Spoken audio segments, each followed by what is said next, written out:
All right, welcome back.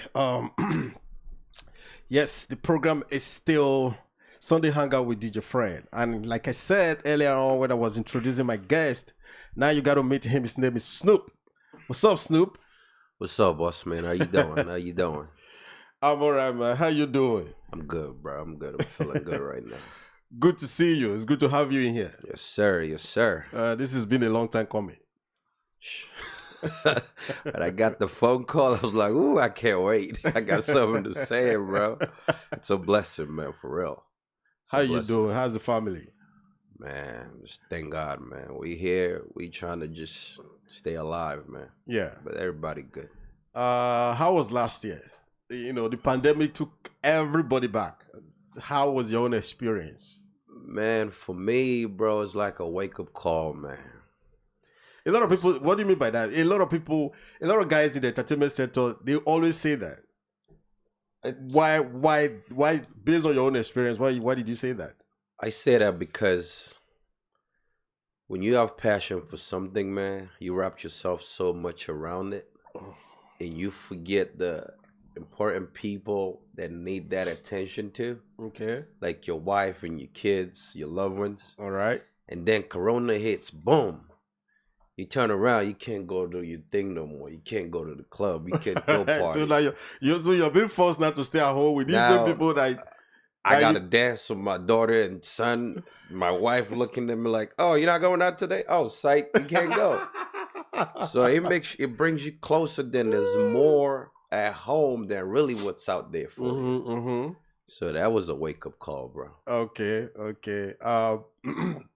I have a buddy of mine in somewhere, one of the states. I don't want to say it.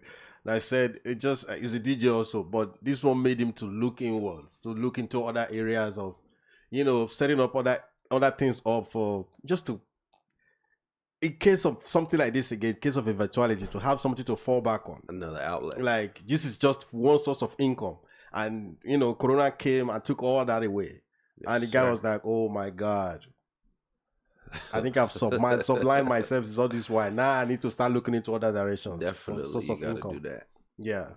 I try to cast my mind back to see, just to figure out where was the first time we met, where I met you. I just can't get my hands on it. I can't remember. Do you remember? Yeah, somebody booked my spot and it was supposed to be an event and I saw you setting up. But you know how some DJs come, they put all of this, run all this cable. You came with this portable DJ thing that you set up. Before you know it, you were done. I'm like, bro, I'm Snoop. We talk. And you know me, I like going up to people and talk to them. Yeah. And by the time you know, man, that was it. Yeah. And you tell me what you do. And I said, well, this is what I meant. You gave me some advice, which I won't put it out there. I don't want people to steal that. Because some tools that's good for you, you keep to yourself. Absolutely. Man. Absolutely. But that's how we met at my spot. And after that, bro, it was just one event after another. Yeah. That's it. So speaking about that, your spot, you're talking about the one, the hall you had on 161, yeah. Yeah, in Granville Road. Definitely. Is this still in existence? What happened? A lot happened. There's a lot of story behind that too, man. But what happened is I used to travel a lot. Okay. And because we had it at a place where it was going on its own. So I had it set up where I traveled a lot. And then I was back home when this Corona started. I was there actually opening another club called Snoop's Nightclub. So while that was going on, I came back, Corona hits, paying bills, like you said, paying bills, nothing coming in. And I looked at my options and I was like, it's better to cut my loss now and just fall back, and when things get better and just go back right at it. Nice. Yeah. Yeah, I remember there was the last time I came to your spot, that hall to DJ. It was towards, that was probably 2019, towards ending of 2019. Yeah. You told me you were going back home to Liberia, Sierra Leone. Yes, sir. That you were setting up a club in Sierra Leone. Yep. So speak on that. What happened? Let me tell you, man. This is gonna be a controversial interview, but we gotta let it out. That's why People you're here, gotta man. hear it. People Put it gotta out there. hear That's it. why you're here, man. See, the thing is, man, first of all, I'm 31 years old, bro. Okay. I'm a young guy. I came here, I saw something that I have passion for. And besides, this is something I have passion for since I was 10 years old. I got the name Snoop from Africa. You're gonna tell us that. How? I don't want. You have to answer that. You're about to say something. I don't want you to derail from that. I'm not. So, but the thing is, I'll come back to that. But that's just what I'm saying. Where this is coming from. I'm 10 years old. So when I came here to America, I used to rap like hip hop thing. But then African parent. Oh, this. You better go to school. That's nonsense. Yeah. So long story short, I came to Ohio. I met guys that I learned from. But the competition got bigger. They failed to realize a student gonna become the teacher one day. Yep. If you're consistent and you still do it and be loyal to your craft and do the right thing. Yeah. But long story short, I doing all that here, and sometimes for us to grow up here, bro, I came here when I was a kid. Okay. If I was even 12 years old. So, but the thing is, we tend to forget back where we come from based on the culture that we meet here. Yeah. And I get people like, oh man, come back home, do something here, you're doing it over there. And then the perfect opportunity came. I took advantage of it. Me being excited, I reach out to my OGs and be like, hey man, I got this opportunity, man. Let's make it happen. That was the wrong move, man. By the time you know it, bro, everything's set up. First, I helped this girl out that found the spot. Okay. Actually, it was a girl I was trying to help to start our own business. And then she said, well, you helping me doing this. There's a club upstairs. I said, okay, you can have your restaurant. And I'm about to get in trouble because my wife about to hear some of the stuff. My wife about to hear some things that she didn't hear. Okay. You better censor some certain stuff, though. Babe, don't worry, I love you. I don't want to wahala. We'll go to India next week. But long story short, my brother, so I helped her out. She said, hey, there's the spot. I said, well, I'll take the spot upstairs. Took the spot, helping the girl out. And then at one point, she wants to take over these things. You know how we do business here back when we're not there. People want to take over. Yeah, sure. And before you know it, she knew I was too smart, man. I got all the paperwork done, contact the landlord, took everything under control, bring new people in, and then she'll link up with somebody in Ohio. And then before you know, it become a political thing. Wait. What do you mean by it? She link up with somebody in Ohio? Yeah. And then tell them, because at first she asked here in another Sierra Leone in Ohio. Yes. Okay. First she asked me, oh, you know this person? I was like, yeah. I said, but me, I beef for this person in a way, not like disrespectful way, like we don't do business. So I guess when she realized she can't take over my club, she just went by my back and linked up with them. So the next thing I know is, man, before everything happened, Fred, the club was popping. We spending money, drinks, people are getting to know the place. We on radio, TVs, everywhere. The next thing you know, man, I got a phone call a week before I go home to open up the club. This was Christmas Eve. New Year's Eve. Yeah. And I got a phone call from the landlord and said, hey, we can't let this thing open. I said, why?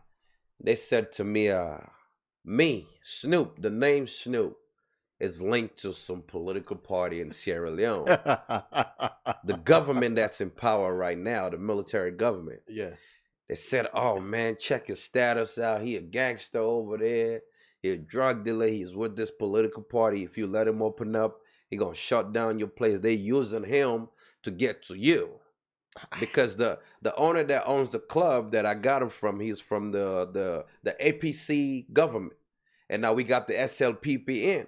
So they saying if you let that boy coming in, the SLPP government is using them to burn down your building, da-da-da-da. So I showed up. And my dreads and my look, that ain't do me no good.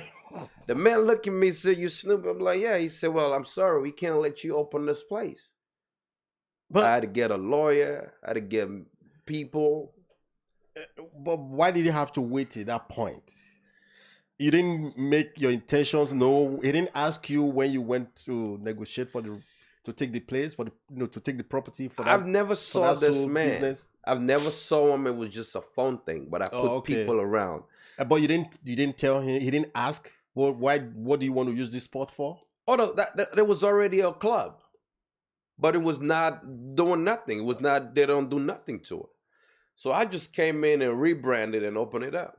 But the thing is, in the process of all of that, man, and I got there. But before I even got to Sierra Leone, bro, that's why everything you do, bro, in the media, be humble, respectful, and then you don't know who's watching Exactly. you. Yep. My name was already all over Sierra Leone. People that see me in the media before they even get to be with me around there. So the old man did his research. But the way they make me look in Columbus or somewhere else, which for me is good. Like I'm up all the way here. But you are. But in some ways, I thank God for where I'm at. Not everybody can do what you do. So I got there, I talked to the man, we sat down, he gave me the chance to open up. And then I was there, bro, they making death threats to the man, tell him, if you let him open the place, we're going to do this, we're going to do that. Wow. And then I looked at this, bro, I just weighed my options out and just closed everything, man, just came back. Wow. That's how it ends. And then they went behind my back trying to get the place from the man. Okay. Let's retract a little bit. Because you said the girl you were trying to help contacted someone here in Columbus. In Columbus. Another Sierra Leonean. Yes. Someone I learned from the business. So is what you said now they want to go back at, is it the same people that she contacted and that are going back to Because the landlord asked me if I know some lady's name, and I said, yeah, I know this lady. And that name sound familiar to the person that the girl contacted. So I'm like, okay. And the old man said, well, this lady show up, said, oh, they will pay more than what you paying us every year. I think they was charging us almost $10,000 a year for the spot. Every year, okay. Yeah. So they was going to pay more than that so we can get out of there. But then at the end of the day, man, after I shut it down, nobody was able to run the place. It just closed. Wow. Ladies and gentlemen, my name is DIJAYFRED, and I have low-cost camera, aka Snoop, yes, sir, a businessman and event promoter in the house. If you have anything you want to chip in, or if you have questions for Snoop, please kindly use the number on your screen. WhatsApp only. Yeah, I repeat that, WhatsApp only. Call in. Let's have a discussion. If you don't, if you're that person that I was contacted and you don't agree to what Snoop is saying, feel free. Give us a call and let's hear your own side of the story. But that is not the reason why I brought Snoop in here today. Oh, we're going to talk about it. And I'm waiting. If they want to prove me wrong, let them call in and we go in. I got recordings, bro. Okay. But let's let that be, right? How did you discover this passion? Give us a little background of Snoop. You were talking about you got this name when you were 10 years old. I was thinking that you got the name here in America. Of course, like you stated, you were not even born here. No. Okay, give us your background. How this all came together for you. Well, bro, I was born in Freetown, Sierra Leone, Locust. Okay. Locust is my neighborhood. Oh. That's why I named myself Locust Camara. So my dad was the type of man that would throw a party outside and let the neighbors just come have fun. Okay. So like I used to dance. They would take me to this dancing competition. We had a group called The Mob. This was all the guys, but I would just follow them around, partying and stuff. And then music to me become like my life. I can't live without it. Yeah. So when I moved to Guinea during the war, we came to Guinea, and then there was a group called Jungle Leaders. My mother actually moved to Guinea before we did. So she contacted these guys and they were around there. So when we came, we met them in the house. They doing music. So I kept hanging around them. And at this time, bro, I got long hair. My auntie and them have a braiding shop. Africa, we make our own relaxer for the hair. Exactly. All this chemical. So they would use my hair to do during their downtime when they don't have anything. They would say, come sit down. They would braid my hair and do this. And then one of the guys said, you look like Snoop Dogg. And I Mm. was like, and I love Snoop Dogg by then because I remember So listening you already to his knew song. Snoop Dogg by then? Oh man, the music? Yes. Okay. Okay. So I'm like, okay, I'm gonna go with this. And then they started taking me with them whenever they go perform. They do their shows, they do interviews. And then right when they was about to drop an album, I got a visa to leave Guinea and come to America. Oh. And that was it. But before I came, people need to know I pierced this. I did this and my nose here. Okay. I came here ready to go. So as of the time you came to America, you already knew what you were going to do. For me, it was a plan. I came from a poor family, bro. Yeah. I'm not gonna sit here and sugarcoat. Me too. I went weeks, days without food. Okay. Okay. 11 years old, I'm climbing trees to make sure my mom got food in the house. Okay. So when I came here, the plan was go to school, get my degree, get a job, but at the same time, 9 to have 5, something. 9 to 5 job. Yes, I have something that I have passion for outside that. Okay. And that was music. Okay. So that's why, when all this is falling into place, people don't know. They think you're just guessing and getting there, but it starts from somewhere. So when you came, did you come directly to Ohio? Is this where you landed? Or? Nah, I landed New Jersey. Oh, okay. Well, the plane touched New York, then we went to Jersey, and then that was it. I stayed in New Jersey, Columbus, New Jersey. There's a place in New Jersey called Columbus? Columbus, New Jersey. I went from Pennsauken, closer to Camden, and then boom, came to Columbus, New Jersey. Then I went to Philadelphia, Southwest Philly, Woodland Avenue. And from there, then I ended up in Columbus, and I've been here since. Okay. You say you were, at one point you were a DJ. Yeah. Oh, yes. My wife, ooh. Tell us. I didn't know that. I didn't.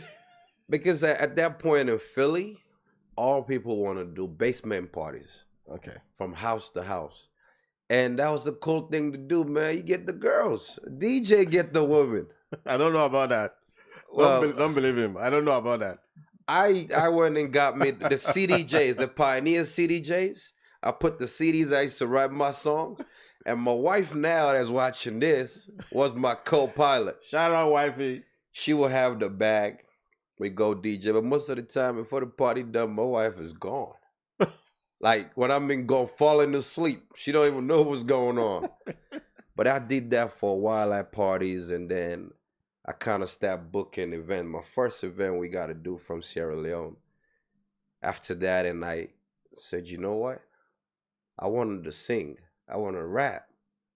But then I reached out to a friend of mine, bro. I said, bro, I want to do this with you. I love it. They invited me to their concerts. And I got there. I fell in love with it all over again. But then I said, bro, put me in the right place for me to start doing this. They turned their back on me. So you know what I did, man? I said in life, you got to have a point, like a pinpoint where everybody that go and come back, that's where they're going to find you. A spot. A spot where they can't miss that. It's like the junction, like the corners. Yeah. I said, how is that going to happen? Boom. I said, I'm going to be the biggest promoter I can be. That way, the same people that feel like I can be an artist in the music business, I'll come back to you. They're going to come to me for shows. They need help with their promotion, how to market their stuff. And that's how I ended up here. You know, one thing I noticed, like I've seen a lot of people, most especially in Columbus here, that are either DJing or one sort of, they have something they're doing within the entertainment. Yeah. A lot of them, they just opportuned, or it was just a necessity. Something happened. Oh, my little brother, we just needed somebody to play music, and I started playing music all of a sudden, and I just fell in love with it. Like, but your case is not like that. You kind of remind me of me, like, but it's not about that. Your own is like you at every point in your career, you always plan things out. You plan things ahead of you. Definitely. Because that kind of, like, I've always wondered, why does this guy hustle this much? I've seen you distributing flyers in the snow. I've seen you while people are partying, people are having fun. Only you have seen you. Just like when you walk, you don't even look back. Like I keep like, wow. Where did you get this spirit from? Where did you get that hustling spirit from? How did you make up your mind to go to take it that serious? You know, boss man, this is really serious and personal. In life, even your own family, you have people in there that want to see you fail so bad. Nothing bring them joy Than to see you crash. Me, even growing up as a child, my father always, me and him, we got along, but to a certain level. And I thought he hated me, but he knew, like, okay, this is the child I wanted to go out there and do, come back in the family. Yeah. But when I came here, family, this one is going to be a drug dealer. Let's just X him out. And with that being said, and then I'm around people and I feel like I got to do something, man. And anything I'm going to do, which some people don't realize, if you have passion for singing, 10, 20 years down the road, when you retire, it doesn't go away. You need to have something to show that I was a singer. Yes, it doesn't go away. If you're going to be a promoter, when you're done, you have your legacy along the way. Other people that say, oh, I learned this from Snoop, or I learned this from DIJAYFRED. And to me, I can't fail. That's it. I got a mentality, a way of thinking, like, before I fail in front of my enemies, I'd rather fail in front of strangers. But if I'm around my enemy, you're going to get tired of seeing me, bro. I'll make sure I suffocate you with my name. Every corner, Snoop. Snoop, like it or not. That's it. I like that. I like that spirit. I like that mentality. I do that. And that's what you do. You're not just saying it. Like I said earlier on, when we're starting, these days you see people branding their profiles, you see they look at their social medias, you see all kinds of things. But in reality, you don't do half of those things. But in your own case, even on your social media, you're not big on social media. Yeah. You can post, I've seen your marketing on social media. It's not the one that will get 100 likes, 200 likes. No. But when you wait till that day of the event, then you would say, this is not social media, this is real life. No, because I built my relationship with people personally. Yeah. Your relationship is not based on social media. My wife, I'll be at home, I'll ignore my wife's call, but I'll pick any calls that come through that phone. I don't know what that call is about. And you call and say, hey, Snoop, man, can you meet me and do this? My wife will be like, you about to leave, huh? I said, baby, I'll be back. And I go, and then 5 days later, I see that one person that I did something for, 10 more coming. Yeah. Oh, man, thank you for this. And now I got numbers, and I text people personally. Yes. And it came to a point, it was like, how you carry yourself. Some people will look at, oh, because I had this platform, I'm going to be this, I'm going to be that. Fred, let me tell you, man, I could walk around all day with just a V-neck t-shirt on. To me, I don't care what you say. That's just me. So it's how I carry myself. That honestly, in today's world, that is a good mentality to have. Because when you try to please everybody, you end up not pleasing yourself. No. And it will not get you anywhere. It will not take you anywhere. And 9 out of 10, the people you're trying to please, they're busy with their lives. They have enough issues to deal with. They don't even have time for you. But you forget about yourself. Exactly. So you don't want that. You have people that love you, you have your family that loves you, that really want you to succeed. So why don't you just do your thing and keep it moving? Now, let me ask you a question about your community. Oh, the Sierra Leonean community. I got a lot. Let me stop. You are an event promoter. Yes, sir. You have a lot of DJs. Yeah. In your community. And looking at the number, it's like the numbers of DJs in your community is like you're looking at, for lack of better comparison, it's DJs, the number of DJs to the events ratio.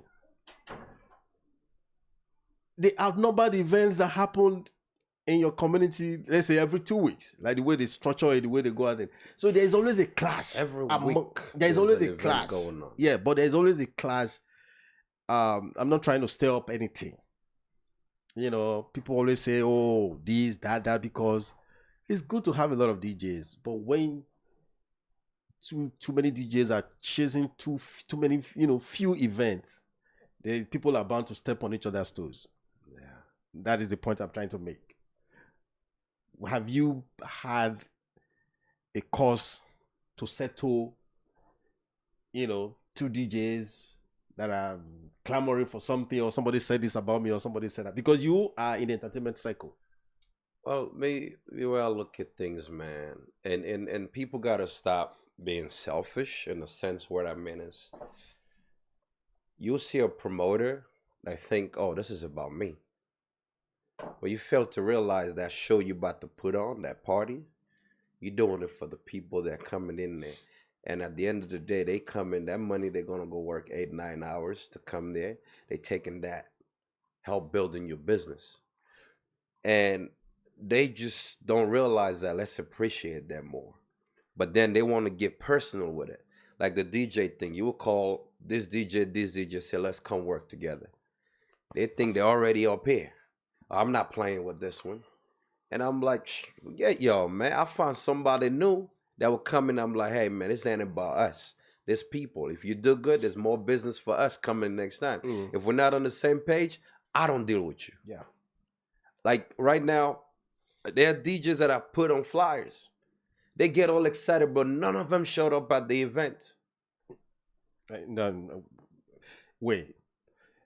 You put them on the flyers? Yes, and they said advertise them, and they gave you their word that they will show up. I'm coming, and then they don't show up. And I'm gonna say this live here: none of them have ever come up to me, do nothing for me for free, bro. Like my boy DJ Tech will do that. We keep it going because we grew up. We like struggled together in Columbus. I mean, well, he was a DJ before me, but when I come, it was like this. If I'm doing an event now, he would just make a flyer and say, bro, I did this for you. But the rest, none. At the end of the day, bro, it ain't much, but I appreciate you coming. But they will put that flyer because some of them I feel like they just want to go with the hype. Okay, you know what? Even if we don't go play, but if we're on that flyer, they're gonna think we're there, and the Snoop doing that, they're gonna be big too. No, but it's about integrity. If you're giving your word to somebody that you're going to show up, make sure you show up. But there's the same one that turn around. Oh, you don't deal with us. You take your party to different things, different people. Or what about us in the town? I look at them, man. I'm the type of person you can say what you want. I listen. But when I walk away from you, I'm a whole different person, Fred. What do you think about the entertainment scene in Columbus? I think for me, it's just like I was just talking about that yesterday. It's like the restaurant thing in Columbus. And mostly it's from our community. I see the Sierra Leone community. And this is not to throw shots. We were talking about this yesterday. And today, even today, where I went and got my hair done. Yep. When the lady was doing my hair and I asked her, so do you have a shop? She said, no, I don't have a shop. I do it at home. And I said, can you go get the license? She's like, yeah, I'm working on it. And right there, I'm talking to her. I'm thinking about a spot they showed me on Sinclair Road where I was supposed to open my restaurant. And then I said, I'm thinking if she get her license. And I asked her, how much can you afford on the rent? She said, well, I don't know, 800, 900. But I already figured this all out. Saw the building. So my thing was, put her there. I don't know how to do dreads, but I'm going to make money. And I will build her up. But my community, you see, everybody is a chef. Every Sierra Leonean is a restaurant. I got a restaurant in their house. But there's not one Sierra Leone restaurant in Columbus. Yeah, but they already got it in their basements. No, but what I'm saying, go on Mosh Road. 90% of the food the people eat on the north side from Dabak. That's a Senegalese restaurant. There's a Dabak on Livingston, I think, or Hamilton. the people there. Yeah, Cheers, it Shiraz or something? Yeah, It's right here. there's Yeah. African Paradise, the Somalian restaurants. Mm-hmm. Come down Moss Road, go on Cleveland. There's a Nigerian restaurant. Yeah. Go down 161 by Bush Boulevard. There's a Ghanaian, there's a Nigerian restaurant. There's this. I'm not putting my people down. But I feel like if I come support Fred or Snoop, oh, I'm feeding them and his family. I'm making them rich. But you fail to realize it's both ways. You Yeah. getting my food, you're paying for it. I'm not wasting my money. Yeah. I'm getting your money. See, it's exchange. It's vice versa. Even if I don't have anything that I'm doing, or even if you don't intend to do anything, at least if you see someone that is doing it, support the person. They don't believe Don't try to put the person down. They don't. And that way they will come like, okay, I don't hold a lot of meetings with DJs and promoters. Say, let's do this, let's do this. And then we all agreed. And then boom, I see they doing their own thing. I was like, and their mindset, oh, I could do it too. I would have to do it with y'all, just keep all the money. And you know, I got a bad habit. I'll wait till we don't set up these things and you feel like, and I'll come to you personally. Let's work. And if you don't, Fred, when I'm coming, I don't look back. I will come to your event, like you say, I promote in there to your customers. Yep.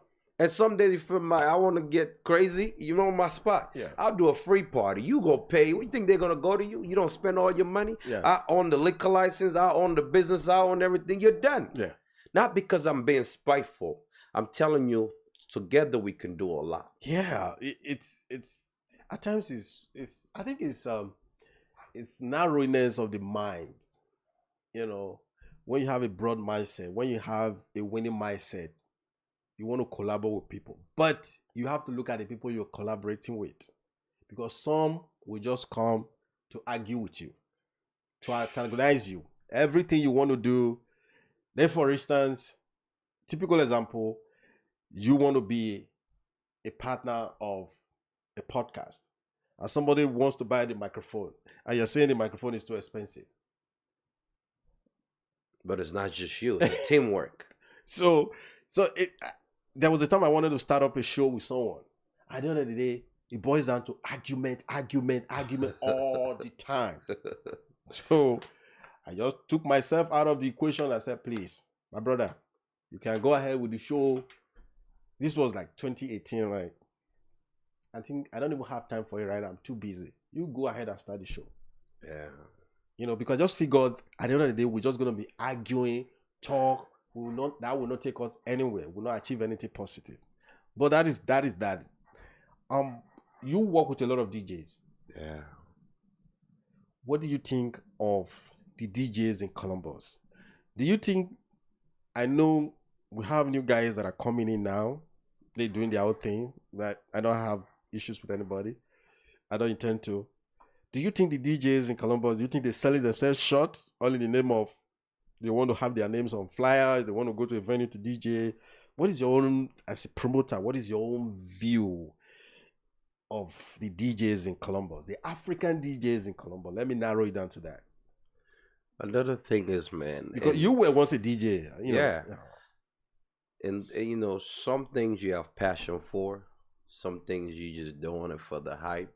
Yeah. Or to say, oh, I'm doing it. Like I said, when I was growing up, the girls. Or I want to be that DJ everybody know. Yeah. Just but want, at the end you of want the the spotlight to be on you. What do you get out of it? And I feel like 80% of the DJs here to say I'm a DJ. Mm-hmm.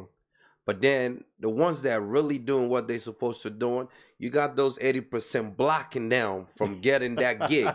Because if they charge you $500, you charge $500, they're going to call. Hey, you take $150. I take $150. I got my own equipment. And then guess what? That's how, before you know, everybody wants to be DJ. Take that quick money. Yeah. Fred, me, I don't try to make myself look good, but whatever I do, I put my name on. Put your stamp on it. I planned it, and I think about the repercussion. I was like, okay, if anything gonna go wrong, I gotta be prepared for the backlashes and stuff. That's why when I deal with them, I tell them, hey, we can either do business this way or that way. But to them, it's just to be a DJ. That's why you look 70% of them now. Bro, they've been doing it for 30, 40 years. They never had something that says, this was my spot, or this was DJ Khaled. You got DJs in Nigeria, DJ Spinel. Yeah. You got different DJs in Ghana. Yeah. These people, DJ Echo, Davido's DJ, Yeah. got his own brand. Even though he's Davido's DJ, do his own music, do his own thing, making his own money. Started going into music. You know, DJ Khaled, we all think is this, but at the end of the day, he's making music. Yeah. Now, it's good to follow somebody's footsteps. Like those people, when people are doing better than you, learn from them. It doesn't mean you want to build like them. You learn from them, stumble, and get there. But our people, I could do it. And they go mess up everybody's parties. And now they was like, then they get mad when a DJ comes out of town and take their gig from them. And then when you do something good and say, hey, let's come work together, they just thinking you're putting them down. But they already put themselves down already. You know, it's good you said that, because I haven't really had much of gigs from your community, but the few that I remember, one woman had a show and she had me on her show. It was all over. People were like, we're not coming. Oh yeah, he's Nigerian DJ. Yeah, instead of Sierra Leone DJ. Exactly. I had that. I had a Cameroonian event. They said we're not coming. Well, they didn't show up. I had a Cameroonian event. The lady, I didn't even know the lady. She called me from Minnesota. She said, Snoop, I'm coming. I heard you're gonna do this, you're gonna do that. I want to work with you. I said, okay. The artist was Mr. Leo. They sent it to me next, you know, like, why are you messing with him? He's not from Cameroon and all of that. I said, I had to be from Cameroon to be a Cameroonian promoter. But my first show I ever did on my own was was a Jamaican show. Then Ghana. I worked my way into my community. And when I got there, I found this fence. Where you going? Yeah. But then I'm the type of person, man, I found all the ways out in life, bro.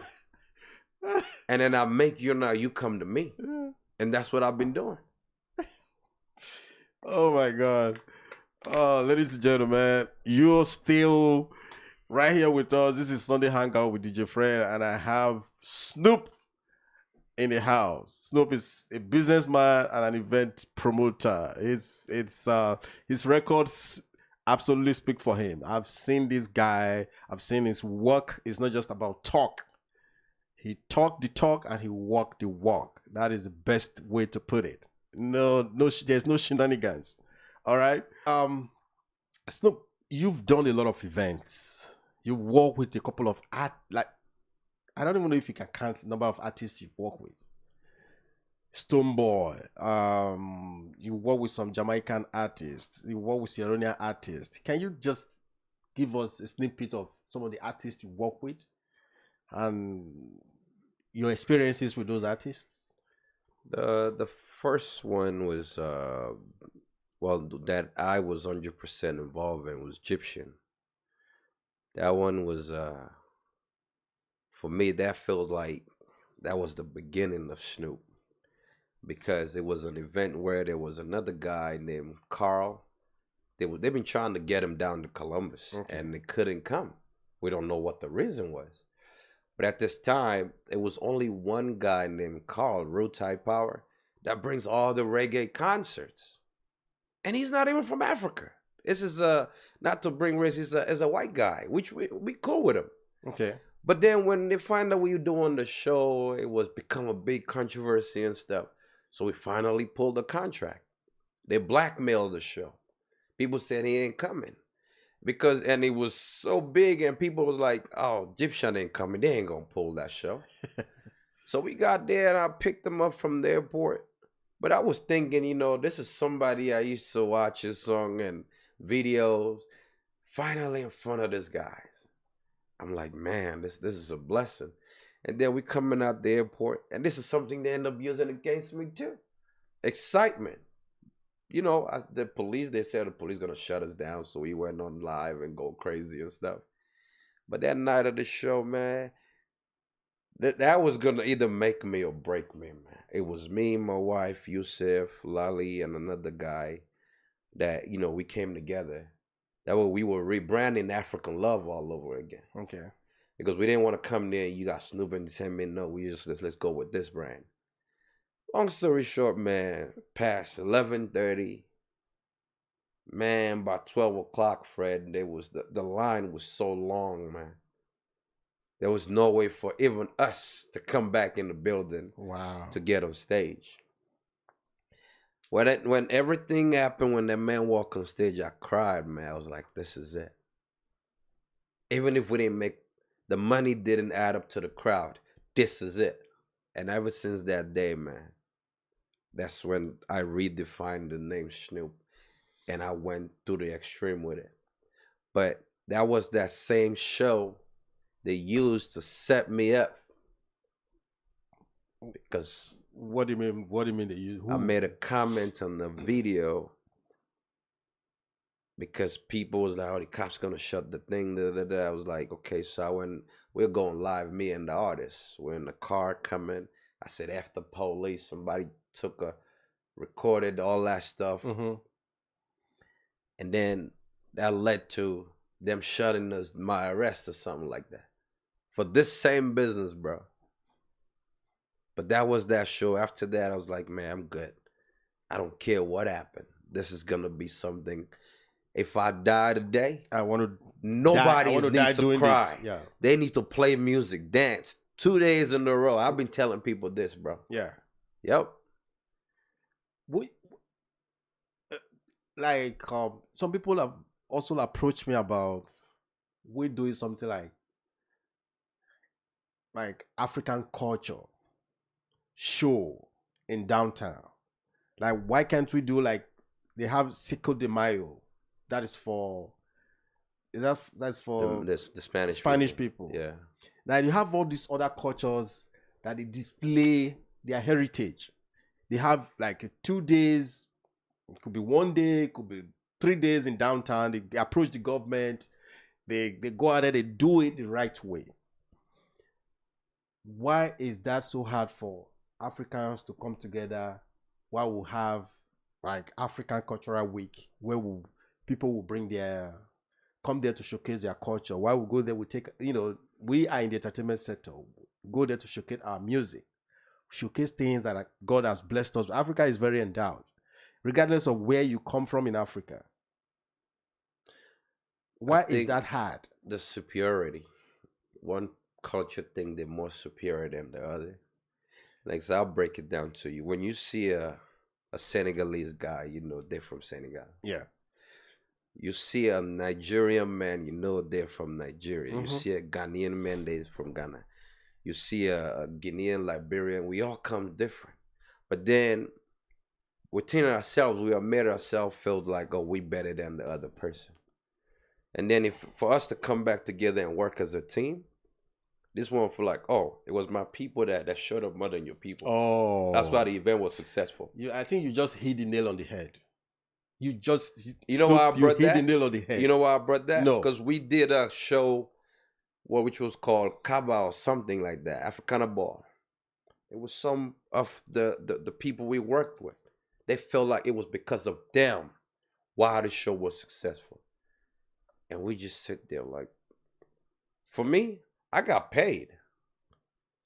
You run with that. I know I got paid. I'm good. At the end of the day, I wasn't coming there to make all of that. At the end of the day, you can get the name. I'm making my money in the back. The name is not something you fight for. If it's meant for you, it's going to be there.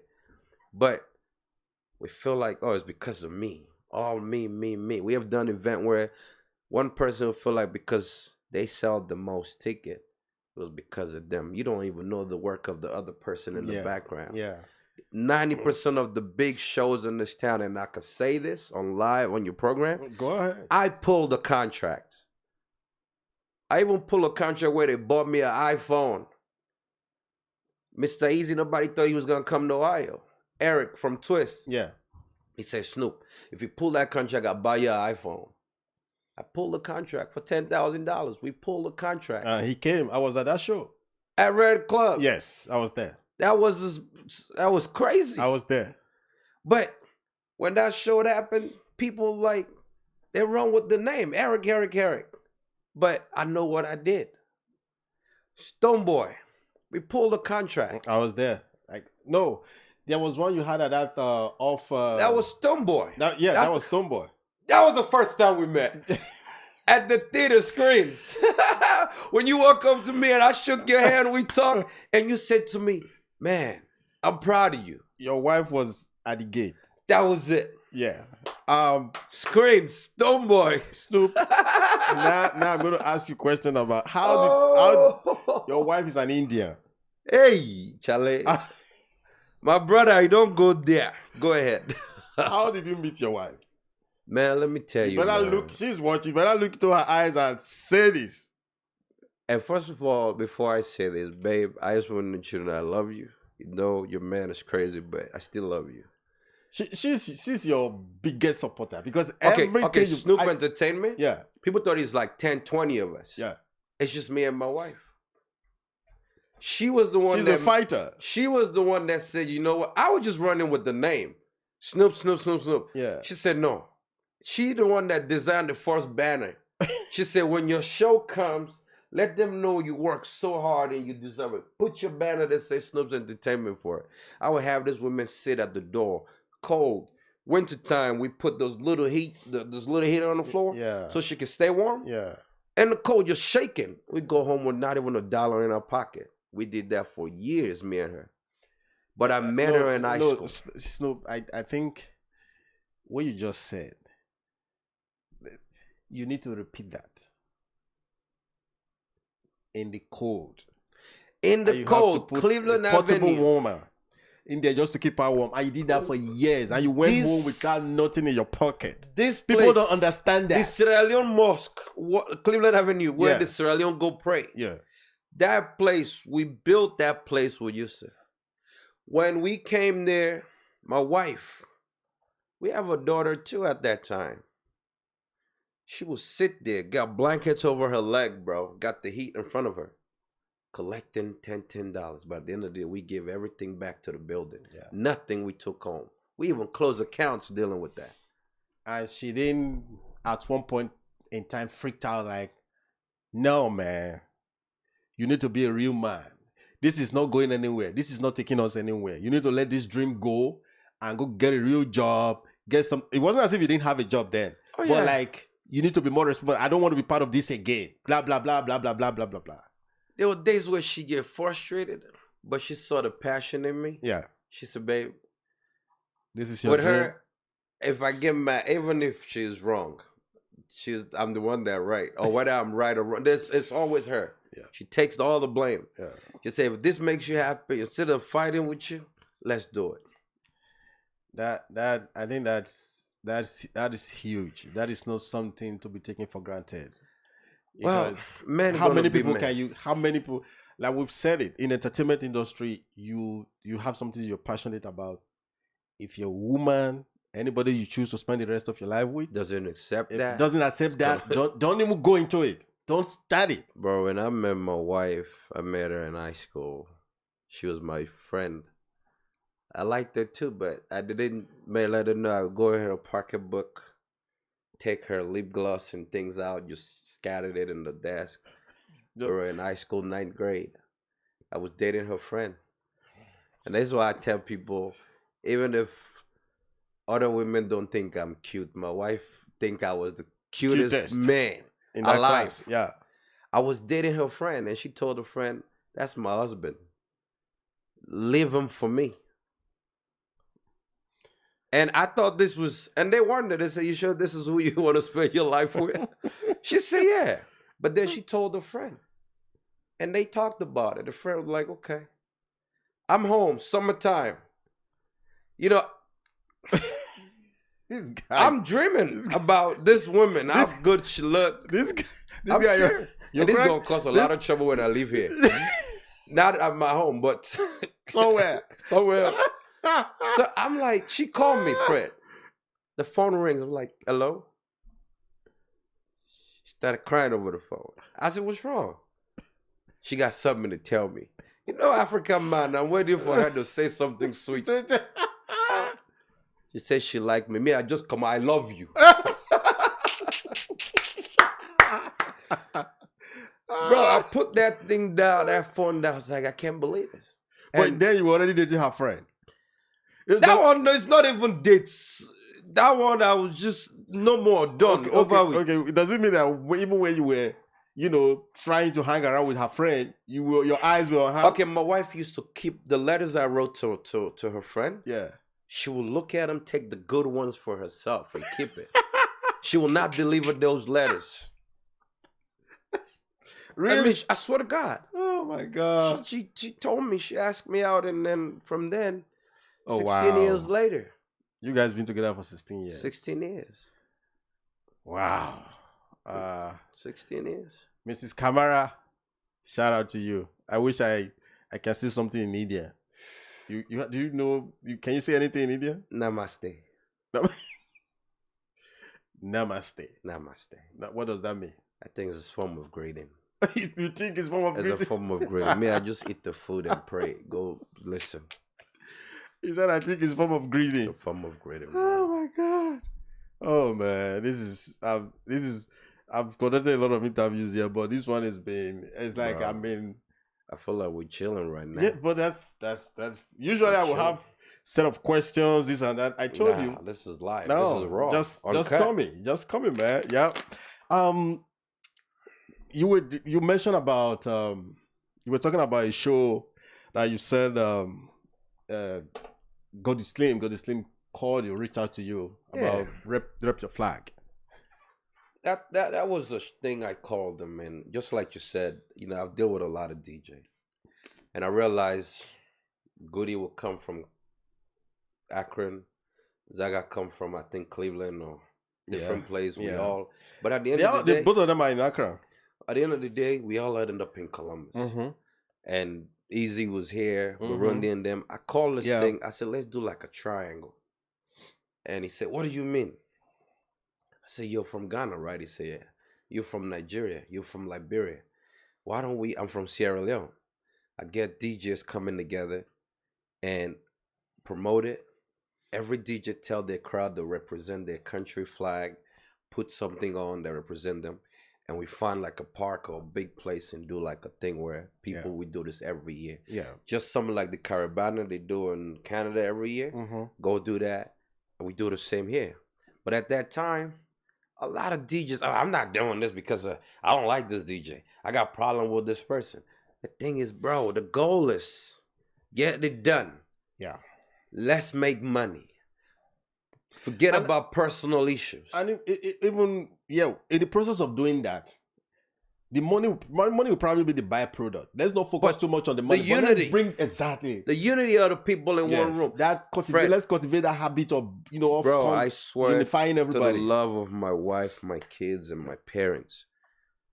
If I was doing this actually to say I want to make $2,000-$3,000 a day, you would have given up a long time ago. Yeah. What makes me happy is when I walk into that room, I see people happy dancing. That's it, bro. See, you can say that again. You probably preach that to somebody that doesn't understand. I live it, and that is my life. For people to look at us as promoters and DJs, and I'm saying this right now for people to get this, when they see Snoop, they see they think it's a gangster or it's this, it's that. I've never drank. I've never smoked. You don't. I've never done drugs in my life. I work. I'm in college, graduating with my bachelor's. Homeland Security, working with immigration. My wife works. I got a job that do good for me. I'm a homeowner, business owner. I'm not just a regular person out there. But at the end of the day, this is passion for us. Yeah. It's love. Absolutely. This is how we bring people together. Yep. So that misconception, sometimes you do an event, like I ain't paying it, but guess what? The same people turn around and go to a different nationality. And pay them. Spend $200-$300 at the bar. They rather and they won't feel guilty doing that. But when they support you, it's a problem. I have a friend of mine. They have a conscience prick. I have a friend of mine last week stood in my face. I'm not going to that spot no more. I'm like, why? Why? Oh, it's bad. It's on Livingston. It's this. This is going to happen. And the next day telling me to go to living room. Yeah, to go support someone else's idea. I said, bro, go do what you got to do. And I said this comment, I said, I thank God This is not where I feed my family. If this was it, I would be homeless right now. Absolutely. See, absolutely, 100%. And I look at that, and, me and DJ Ben was talking the other day, and he said, Snoop, we're talking about the idea. I called him. He said, oh, I'm in. DJ Pete is in. Yeah. And he said, I said, bro, so tell me more. This man told me all his accomplishment. Yeah. Yeah. And I know what you do. Yeah. And Pete is doing this. And I said, wow. Yeah. Like DJ Tech graduated, got his degree. Yep. And I look at him, I said, no wonder why the name that is still relevant in this business. You know why? Because we have things to fall back on. Yep. With or without this, we're still moving on. Zaga is walking. Burundi. Zaga is an IT guy. Even me and Burundi, we don't talk all the time. A couple of times we met, we talk. Burundi is walking. Burundi is an IT guy. Slim is this. Yep. And we are the people that last in this business because we can come back and take a break. Like I did when Corona hits, I fell back and I watched. Next thing you know, there's a house shooting at house parties. They're shutting building down and doing this. They all, oh, he's done. Snoop ain't gonna come back. And I look at this man. I'm in my house just chilling, Fred. I was like, okay, what's going on? And I got up one day. I tell my wife, I said, I'm ready. They were like, you're not tired? I said, no, I'm ready. I met with the owner within 2 weeks. I said, I'm ready. He said, Snoop, let's take I said 2 weeks. I was supposed to go to Africa, and I wasn't even gonna be here. But because I was feeling the doctor said it's not a good thing to travel, I couldn't. I told the owner I'm not going. I said, tonight, we're going to have issues here. He's like, what do you mean? I said, when I mean issue, this place is going. The next day was on Facebook. I got people like, oh, that's Corona. Remember that? This one from different people. But my point I'm making is, my brother, people look at us and think that we just have nothing to do. And right now we're doing this. They're like, oh, let them go find better things to do. Somebody told me, oh, you bring people on live Facebook and you guys talk. You have too much time on your hands. But guess what? These are the same thing. Charlie Maine and DJ Envy and them. That was how they started. DJ Flex and them. That was how they started. But they're today, making money.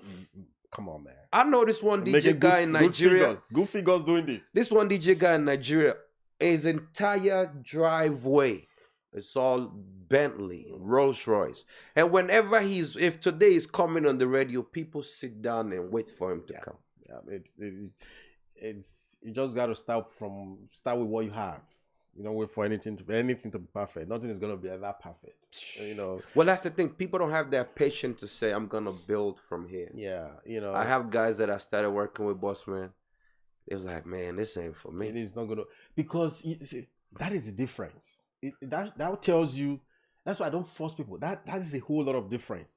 Like that's why I told you when you talk about being in the cold and not going home, ended up not going home with anything. It speaks volume. That says, for me, it's just that is the main point right there. Not everybody can stand that. If it's not your passion, it's not who you are. They push me down in my I've done a couple building. of other things, but at the end of the day, love it. You have to know who you are. This is who I am. I'm not gonna say because you do this and I see you killing it, you're making it, then I'm gonna kill my head or try to. No. Everybody has his own area. You have to know your area and don't go competing with anybody. Exactly. Because if they want to go into the music thing, I got artists back home that I help. I just did a show in Freetown. Oh, my wife, I'm getting in trouble. I told her all along it was in my show. But this is DIJAYFRED shit. We gotta come out. My brother. Tell it like it is. I got artists back home. When I go there, we sit down. They just say, bro, why don't you just go in the studio if you know all of this? I said, find a place where you belong in life and stay there. Yeah. And make sure while you're there, you don't get comfortable either, because if you get too comfortable, someone else is coming for that spot. No, for sure. Always try to improve and do better. That's true. That's just what I believe in, Fred. That's true. Nothing else. That's true. So how do you think we can get things better? How do you think we can better unify our people in Columbus?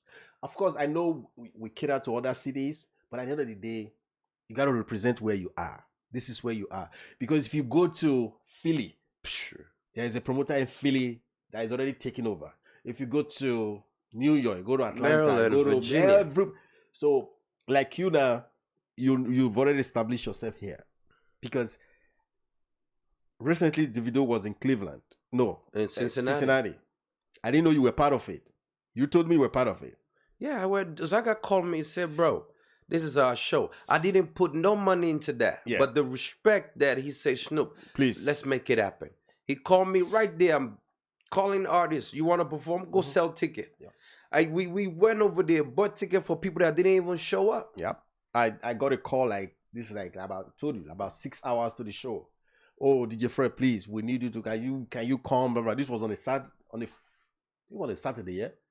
And Yeah, these can you people come? know who I'm they like- make these phone calls to. I'm like, no, I won't be able to show up. I won't be able to show up. So I didn't. So my question is, how do you think we can better unify? Of course, we know the real ones. We have a lot of people in the entertainment sector, but we know the real ones. I know the real ones. We know the real ones.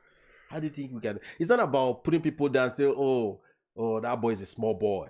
Oh, I don't want to work with that boy. Oh, that boy came from nowhere. But Today that's he the want mentality. No, that cannot get you anywhere. That's the mentality we have. If you listen, if you see, that's why you see this guy, Bujibante. He just came out. Yeah. Bujibante has a song with Kefi or Kofi. You see the age difference? Yes. That says, you got to think. That's called legacy. That says something. The man have paved the way and his legacies You continue. have to work with people like that. Because whether you like it or not, Bujibante was there. He was there. But at a point, he was no longer there. He went out. He went away and he came back. Kofi is the future. You should be able to work with Kofi. And so guess what? If you're saying, "Oh, I'm not going to work with her," she's no. And when who is Kofi she? makes it, she's gonna turn around thanks to this person. Because you paved the way for her. Chronics and them open. They let her open. Look at her. Yep. They got a song together that I was listening the other day. Where she telling this man how grateful she is. But that's the problem with some of our DJs in this town. They fear that if they teaches me how to become something, I'm gonna do better than them. I make them look bad, so they block all the ways for you. But they fail to realize, my brother, that if Fred teach me how to spin right now, I become the best spinner. No matter what happened, it comes back to DIJAYFRED. Tomorrow you can even turn around to help me. Yeah. There was like, okay, when they ask you about your history, how did you come up? You will reflect back to me. But some of us, our heads are so big, we say no, no, and they will do it till they die, nothing to show for. That is pomposity. It's lack of ignorance. It's lack of knowledge. That's why some of these parties is so so lack old. of ignorance. I meant to say that is out of ignorance and it's lack of knowledge, because that will not help you. That will not take you anywhere. You have to look for people that you know that when you would know when you see them, you will know, okay, this person has a genuine passion for this thing. It's not faking it. It's you will open up at the point and say, okay, let's do this. This is because you know you are going down. At a point you will be going down, someone else will be rising. So if you fail to realize it and work with those people, whether you like it or not, you will fade out. You will just go out. When you go out like a king. King, and the legacy lives on. When the vision is louder. But then and that's why I said to myself, man, when everything I do, this young DJ that play at Tamarack called me in the middle of my sleep. Yeah. I woke up, I look at the phone, I read the message and I said, can I call you back? I call him the next day. He's like, bro, thanks, man. I said, what happened? He said, somebody gave him my number. He wants to come play at the spot. Even though I got this reggae guy playing there, I said, come. Yeah. I told the guy, I said, let the boy play. Yeah. The next day, guess what the guy? That boy tried to take over my business. He said, well, but I said, listen, give everybody a chance. That's how I was giving a chance. Somebody would say at the point, give you a chance. You have to give chance to other people. It's normal. Me sitting down here, I don't wish to sit down here I need somebody that I will be in the background and produce. But at the end of the day, I know I have to know that I have a perfect candidate. I know that it's not just about, like you always say, it's not about people that are looking for the spotlight. No. No. I want to know that, okay, I'm supporting somebody else's dream. that you will see it, that definitely you are helping to build another person's life. And that's the biggest joy, bro. Absolutely. Not the money. It's that No, biggest joy no, is that. no. But this people don't understand Yes. that. And me, you know what they think of me in my community? I get phone calls every day. People like, oh, this person said not to mess with you. This person said, you think you're better. You think you run Columbus. You think you this. And I said to them, the biggest revenge in life is success. Absolutely. And guess what? Nothing they do in this town that has to do with stuff like that. One person gonna be like, all right, let's call Snoop. Is the reason being that you're not 100%, you're not perfect. I heard people say some certain things about you. Oh, Snoop this, Snoop that. But at the end of the day, I've seen your work ethics. I've seen you putting in the work. A couple of times, I've seen you in the rain. I've seen you in snow distributing flyers. Fred, when they arrested me for thing that, this is what I love. When they put me in that car that night, we had Chronics, the reggae artist, finished performing. He was coming to the place on Cleveland Avenue. Not knowing that for 6 months, people are giving police information about me. You. Said I'm a drug dealer.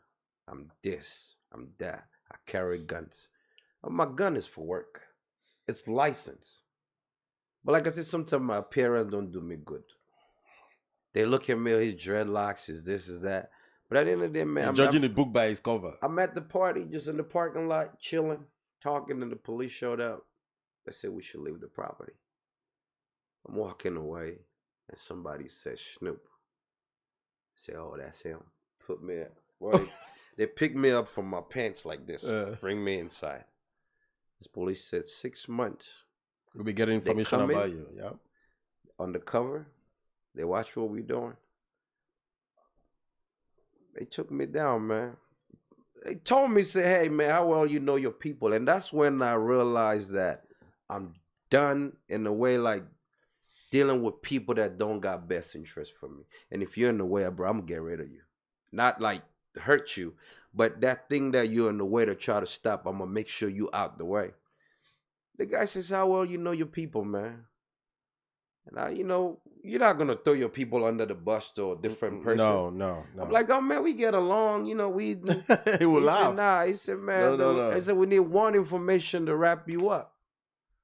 And we got it. And that's how we came for you today. Where are the guns? And I'm like, I don't got no guns. They took me downtown, man. And while I was there, they're making comments. Oh, that's what he deserved. Let him stay down there. Or they find a gun on him too. He ain't coming back. But I went to court on Monday. The judge looked at me after, like we talking right now. He looked at me in the eye. He advised me. He said, cut everyone you're dealing with before this. Go downtown. The judge gave me the information I needed. Go downtown. Go here. Do this. Pick up your weapon down there and do it this the right way. That's when I opened up that place. And even when I did, they called the police. They showed up. Asked my wife. But when they walk in, I have all my papers. Everything was legit. And that kills them. And I made a phone call. I said, bro, I'm doing this. He said, it was like, I'm done. You're not doing it. This going to happen again. I said, this is my life. I'm doing it. My wife stopped me. When I started my business, I didn't have $1, bro. I called 2 partners to come work together. But the community, to talk, ruined that. And I took over and just went in with it. 5 years later, they still talking. Oh, don't go to that place. You don't have AC. You don't have this. But that thing, when I said passion, I opened it for my use. Bring shows. Yes. Because when we book the venues, you played at this when these people came, Brackets and them. Yeah. Oh, yeah. Live center. When you play there, Bryce Road. we gotta pay for venue. Absolutely. We don't even get the bar. Everything. No. So I'm thinking we paying venue for like 15 you just make money for $2,000 people. Yeah. Then they collect the drinks. Yeah. I say, you know what? If I gotta pay rent for $3-4 grand, that's what I pay to rent the venue. Yeah. But now I get the license. I get to sell my food. Yes. You got the door, you got the bar. People was wondering how he paying for the building. Because when the time come, I throw my show and collect my money and chill. So they just Bro, it was sad, man. But Yeah. our people, it's our greatest downfall. It is. It is. One thing I noticed, like I've said it before, they can't do it. But when they see you doing it, they will not support you. They rather bring you down. I don't understand that mentality. It's not going to help us. It's not going to take us anywhere. But it's just... They rather prefer... You see, if you have the same set of business here, this is business A, business B, and they both do the same thing. This one is owned by an African from their community. It could be Nigerian, it could be Ghanaian, it could be... They don't care. And this is probably by a different nationality. Not from a different continent. They rather go support this. Bro, spend the my money there biggest and crowd just and cut you off. supporters are not my people. My biggest I'm not promoters surprised. and supporters at my events are not from Sierra Leone. Yeah. And you know what kills me? When I sit with these guys, they give me that respect. When I'm not even from their place, they ask me, well, what's wrong with your people? Yeah. They said, if we have you in our community, we work together, bro, we'll run this town. Yeah. But then Bella Shmuda, you know Bella Shmuda that's in Kasha. Yeah. Minding my own business. Yeah. I saw the flyer. The guy reached out. But before we talk, he already talked to Zaga and different people. And I tell him, I said, bro, wherever you take this, it's going to come back to me. And if it comes back to Zaga or it comes to this person, I'm going to be supporting them regardless. Friday, I went and found the venue. Once that confirmed, it's going to come. But the thing is, for somebody from Nigeria, I don't even know, call in and say, because I don't need your money. Let's work. Listen, if somebody calls me today, is an artist saying, okay, I'll be coming to the US for so and so for a promotional tour or for a tour. Can we sell out Columbus? Who do you think I'm going to call? I'm not a promoter. And the promoter that I know is Snoop. You're the one I'm going to reach out to. So it's like, because you've put yourself out there. You've done the job. You've done the work. You've proven yourself. I've seen it over and over again. That's what it is. But Fred, sometimes it's like being with your wife, right? Mm-hmm. You go out there and eat all day, bro. If you don't come and eat that home food, you got to explain it. Yeah. It's not that home cooked meal seals the deal. Yeah, nobody can. As much as like the guys that run living room, Elvis and them. When we doing shows, Elvis helping me share flyer, Manny, this boy that making it big. I'm proud of them because they respect me. I go there. I don't care if the line is downtown, but they'll put me in, bring me in through the VIP line, bro. Go get a drink. Let security know these guys, they did it for us. Mm-hmm. But the sad thing is, you don't get that back from your own community. Nah, yeah, but I know you're a Muslim. I'm a Christian. Jesus was never respected in his hometown.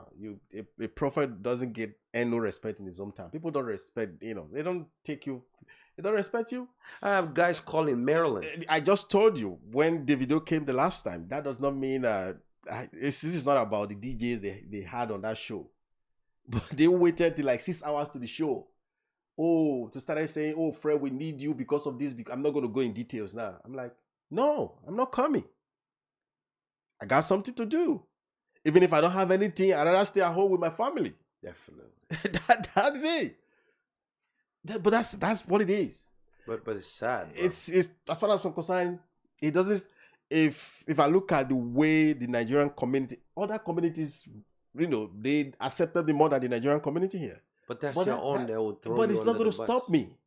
I'm mean. But that's why they're mad. It's not going to stop me. I'll continue to be mean. And I'll continue to do what I love to do. Fred, if I go to Cleveland, I'll see a Jamaican guy that I don't even know who I am. Come hug me and talk to me. There's my dude named Blade. I don't know if you know about Blade. I probably must have seen it. If you've been to a Muslim event, Blade must have seen him. Yep. Blade, that's his money, his shows. But when they bring it, he called me. Snoop.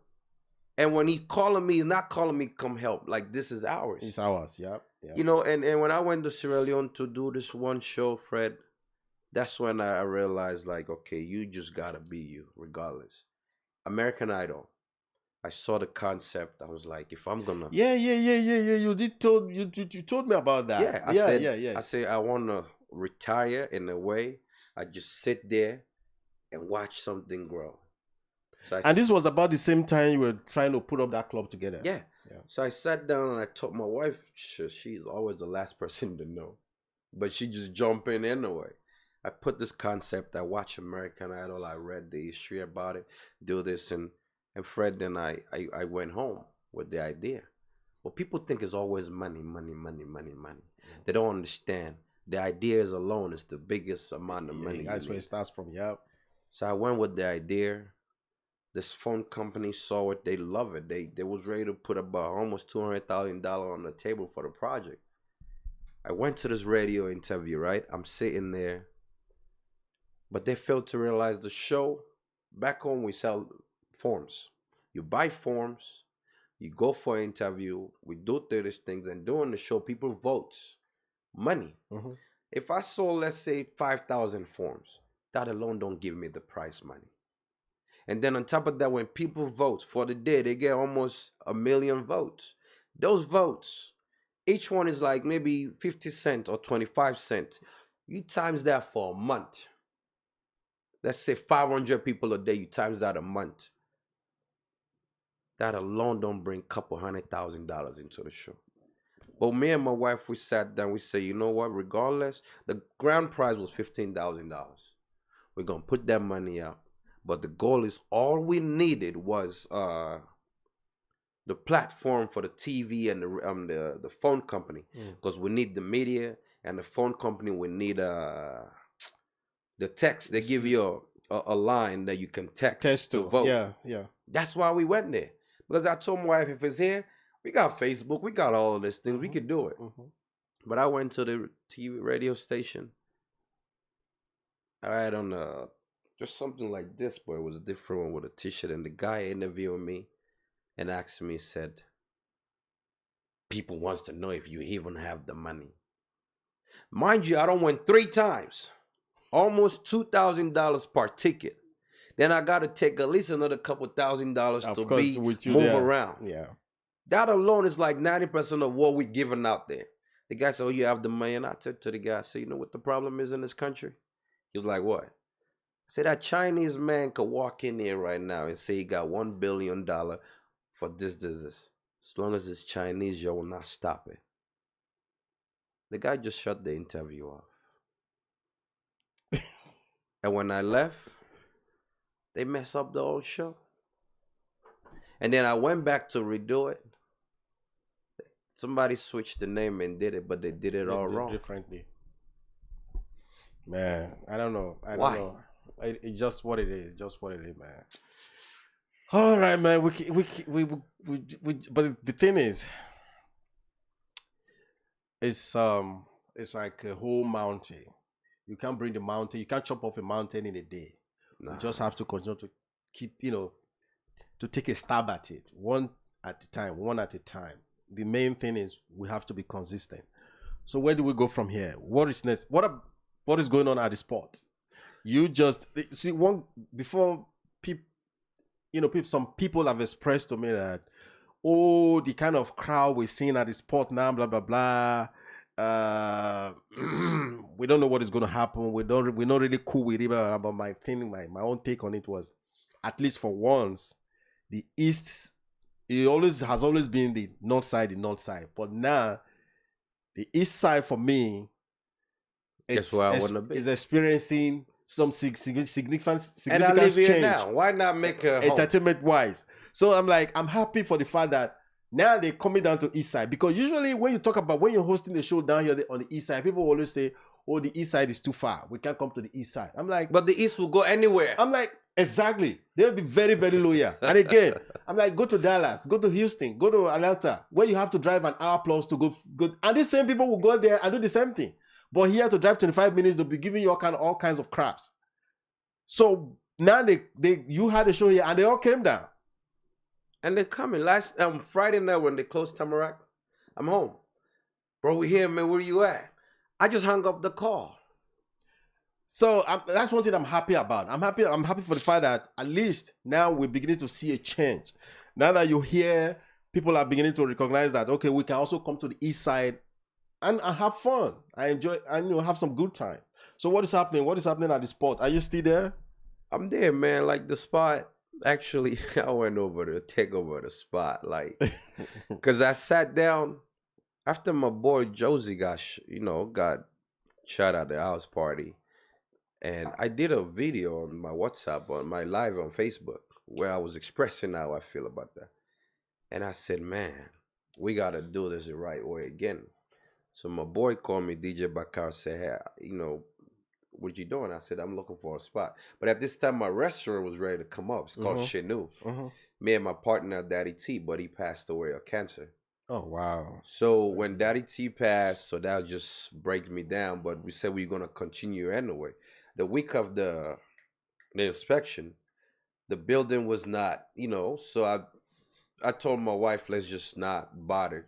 And then I went and met this dude that on the spot. Mm-hmm. I was like, bro. Martins. I said, Mr. Martin, listen. But the thing, like I said, respect go a long way, and people watch what you do. Martin's on came to my spot several times. Okay. He knew who I was. So when I went there, he just looked at me and laughed. He said, I am not selling the place. I'm not renting it. Let's work together. I said, I said, but Martin, you got 3 places. Give me this one on Hamilton Road. I'll bring my liquor license here. He said, no. And he said one thing that made me feel so good about working with him. He said, Snoop, it's not about me. It's my community. I'd rather see different of my different people from my community come here and do things. If I give it to you, it's just going to be you. And in a sense, which make perfect sense, but in another way, I was going to bring all type of people there. But it wasn't going to be wedding. Mm-hmm. It's just going to be that. Yeah. But we sat down and I told him, I said, bro, what can I do for you? And he opened up to me. He said, you can do whatever. Just leave my bar alone. Sell your food, make your money, collect the door, sell your hookah, do what you want. All I need is consistency, and I don't want problem. And 2 weeks' time, boom, we brought the crowd. Yeah, that night, the crowd that came, let's say 10% of it, I didn't want them either. But they came to party, and I'm not going to kick them out. No, you can't. But we had security there. Yeah. But then the following night or so, I cut that 10% off. Because I said, you know what? To me, every time I start something, it's like I'm starting over again. Yeah, because that 10% will come and... Yeah, and that 10% that back. night, we have to like literally grab kids. Like, you can't smoke in here. You can't do this. Yeah. So that 10%, we're not coming. We're like, cool. But then at the end of the day, man, we try to build that place where, shout out to my boy Pete and Ben, because they've been there before me. So even if you see my flyer, I promote all those days that we're going to be there. But a spot is a place where, for me, it's like I'm close to home. And who you going to go to, the establishment that already put it the way they want it. Yeah. And say, oh, just come and do you. I don't need nothing from you. As we begin to round off, right? I want to ask you this. I've seen a lot of African establishments, entertainment-wise, here in the city of Columbus. They come like and last like a candle in the wind. 6 months to a year. Less than 6 months. Some of them less than 6 months. Why do you think that? Why do you think we don't always get it right? This Indomie idea, this microwave idea of, oh, I want it now. I'm putting in this money, I'm investing this money. They always, I don't have any evidence to buttress what I'm saying. If I say people always want to cut corners, or they don't put the right structures in place. So they opening up this spot. They're only thinking about like, okay, 3, 4, 5, 6 months down the line, I want to make quick money. Before you know it, they're shut down. Why is that? Why don't we just put in the right structures? Is it that it's so hard to do, or it's just this quick syndrome mentality? Well, part of it, man, it's a new, bro. It's always gonna be a new. If you know, like I said, you love DJing. 10, 30 years from now, you will have something like this to show that you was a DJ. Absolutely. And some people just want to belong. If a friend is doing it, I can do it too. Let's go do it. They don't know the effort that you and I put into it to get there. Some they look at it, oh, it's a trend. Music got money, bar got money, let's go into it. They don't know the rules and regulation that comes with that. And then when they get in there after, it's like being a gangster. You walk around, you got your pants down, and then when the real gangster pull up, you didn't know what to do. Now you face the real actual world thing with you. You Yeah. don't like, okay, what's going on? Yeah. Like I tell you, it's been years. Me and my wife, we sitting in the Cobra. We ain't making the money. At one point, we had to close accounts because we don't put everything out in the business. But then when we open up again, we didn't even look about making money. We used to take money out of our account to pay the bills in the building.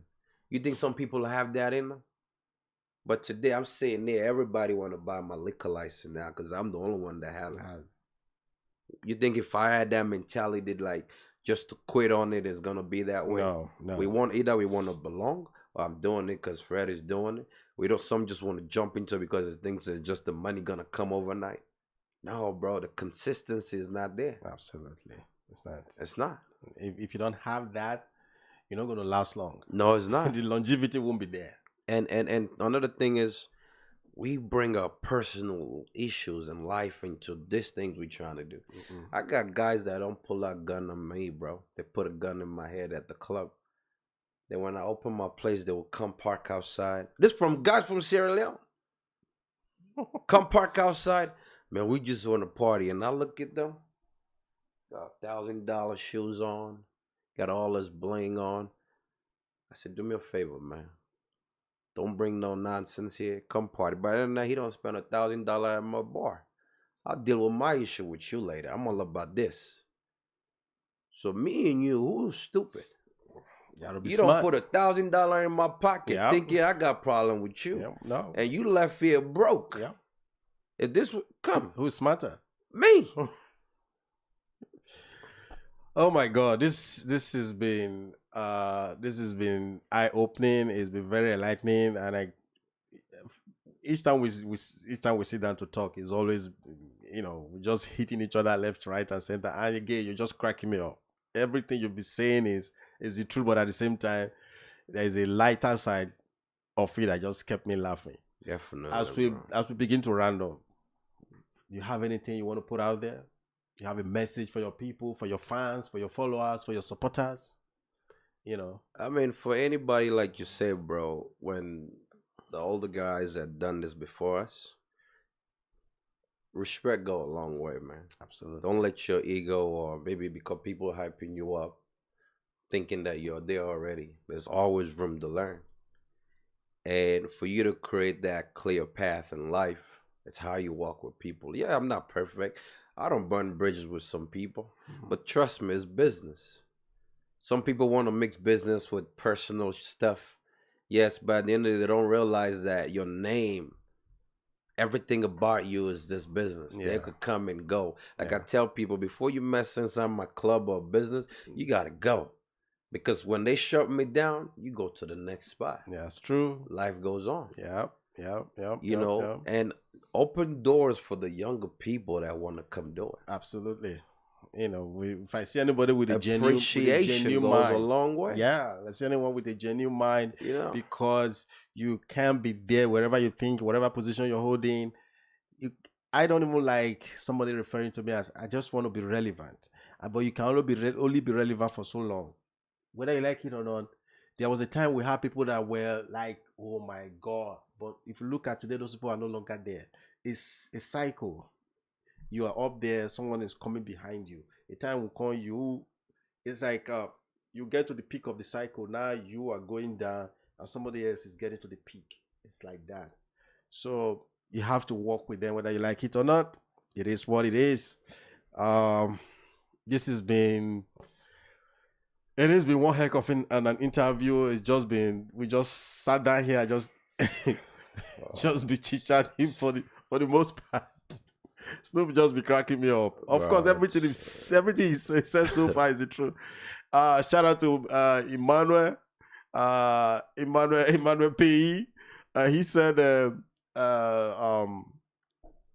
what is it called? Apex Radio was launched at your spot. Emmanuel, my Liberian brother. Shout out. Hey, yes, sir. Well, like Emmanuel, right? I was there, yeah. Emmanuel they walk up to me. Yeah. Say, we got these ideas. Yeah. And I embrace it. I can take anybody to that radio station they're willing to work with. Yeah. Yeah. Yeah. Yeah. You Yeah. know? Uh-huh. And that's how you gotta be. Emmanuel saw me at the airport. I didn't Yeah. see him, he come up to me. But that's the way you build that relation. Yeah. And we got this younger boy, you know, maybe I won't say his name. He been doing his own thing. When I fell back, I just chill and watch what's going on. He did it, man. When they said the basement, the crowd, it would be like 10 cars outside. Yeah. So when this happened and I called them, coming, people, you know, I was like, oh, this. I said, bro, experience goes a long way. This is how we gonna do it. Absolutely. And then when I did the thing and the kid came up to me, he was like, bro, man, Yeah. Now I'm glad see. we worked. Now I see why they call you Snoop. But now he want us to do it the right way. But people are like, oh, don't deal with him, this, that. But a man got his own thing, and I'm looking at it. If I push him away, tomorrow what's gonna happen? That boy is gonna crush everybody out the way. But if I pull him close, We work together. even if I'm not in charge of what he's doing, but he will value me enough to learn from me. Absolutely. But we don't Absolutely. understand that. No, bro. that's very key. That's very key. Ladies and gentlemen, I can see so many comments, but I'm not going to be able to read out all the comments. Thank you guys for tuning in. Thank you guys for sticking around with us. We've been up for almost 2 hours. Snoop be here. He's been entertaining us, telling us how he started. You know, I can see the passion based on everything he said today. Now I got to know the real drive behind those things that he does. Because most times when I see him, I'm like, what kept this guy going like this? Why is this guy just like this? Like when he's in that mood, that Snoop mood, Yeah, it's different. And honestly, dance, they think I it's drink when I have fun. No, I know you don't drink. It's not just no, today. No, when I go dance, I know you don't drink because I like.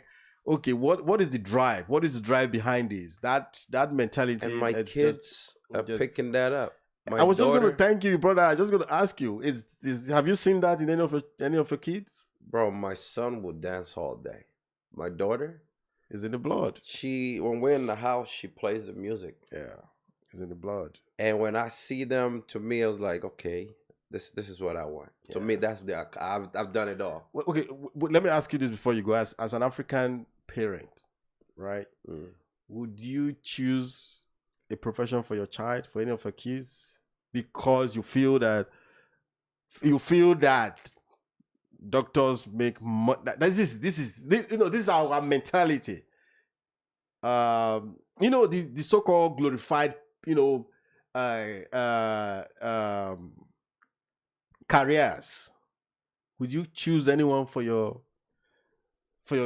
kids? I don't think I will, bro, because if that's the case, I would have been done with college way back. On my mother's side, father's side, I'm the only child here. I have no blood brothers or siblings in this country. Same with Fred. So when I go into school, I get to a point where responsibility hits you so hard. Yeah. Because I lost my mom and dad, both of them, everybody is gone. And I realized then I can go to school for the next 5 years, become this. But time is not going to wait. This person got to eat. Yeah. And then I realized in our generation today, back in the days before we were born, that's just all the way out. But with this media thing going on, you get 1 million views, you're making thousands of dollars a day, and everybody and the kids are so smart now. You put them where you don't want them, bro, where they don't want to be. You're just going to ruin them. Yeah, absolutely. People don't understand that. To me, I just let them go. My son, he wants to do this, he wants to do that. I said, just do me a favor. Find one thing your father loves and just have some of that in you. Go about your business. And it's not for me because I'm going to hustle. I'm going to do my own thing, make my own money. Build your own life.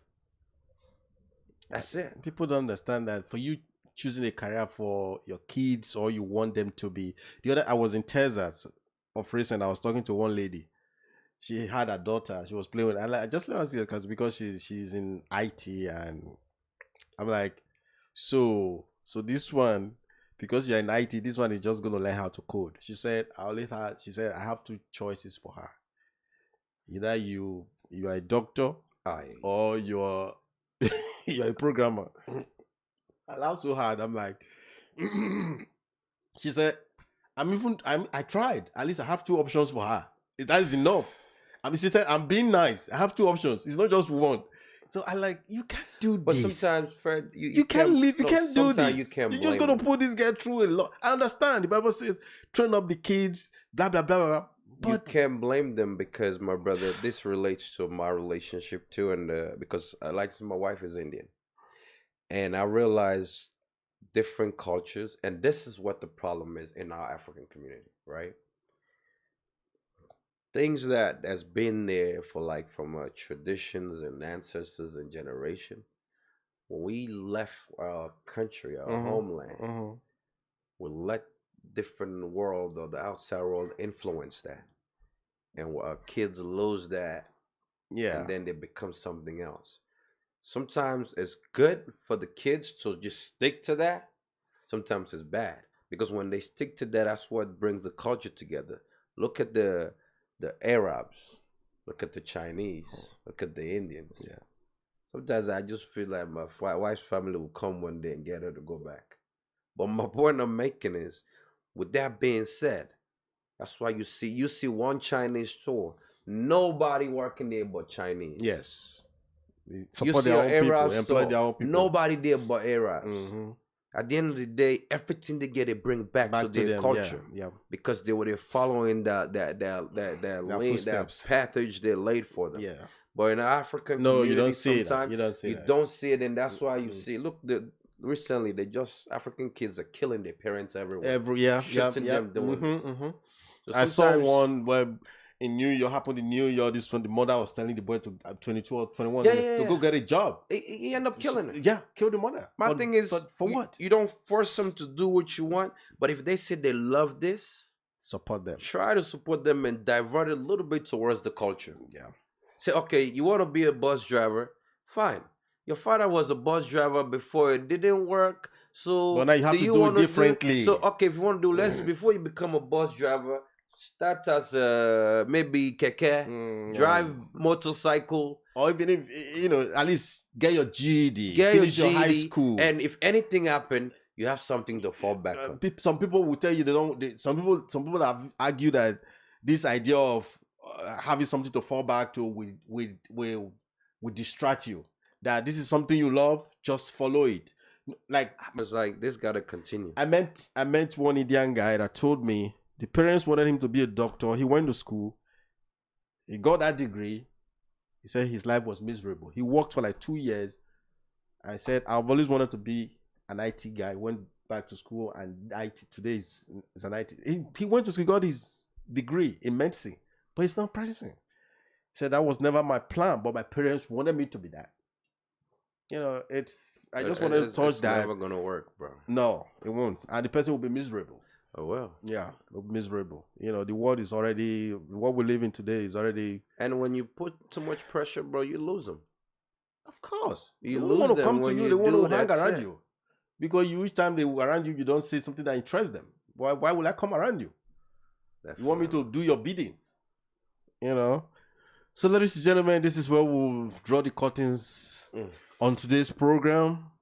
I want to say, Snoop, thank you so much. Yes, sir. For finding time to do this. Yes, sir. I know this has been a long time coming. Sure. But we definitely touched some certain issues that people are not. One thing I've always loved about you is you're bold. You speak your mind, and you're a go-getter. You got to do it. I love that. I love that. This is where we draw the curtains for today's program.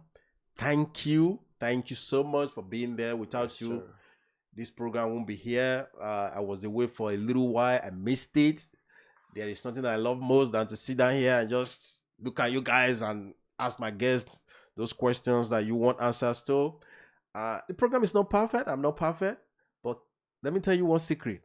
I don't care about my mistakes. I make mistakes, but I don't really care. So if you're sitting down there thinking, oh, Fred made this mistake, Fred made that mistake, my brother, stop wasting your time, because I don't give a damn. Nope. All right? Live for yourself. That is not people. The bottom line for me. The bottom line is I'm able to do this. I brought the guest in and we had a conversation, a very wonderful conversation. You probably learned one or two things today about Snoop that you never knew. You never knew there was a time they had to stay in the code.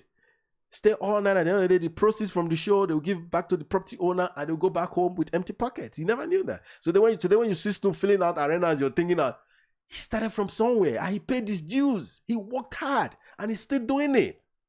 So when you envy someone, know who you know, try to get to meet the person and say, this is what I'm trying to do. And hear the good sides and the bad sides about that particular thing, so that you ask yourself, will I be able to tolerate this? Will I be able to stand this in case if I get to experience this along the way, which you will 100% experience whether you like it or not?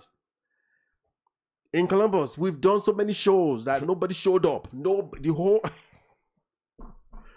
Oh my God. But... And they planned it too. They planned not to come. We still here. They will plan it. 100%.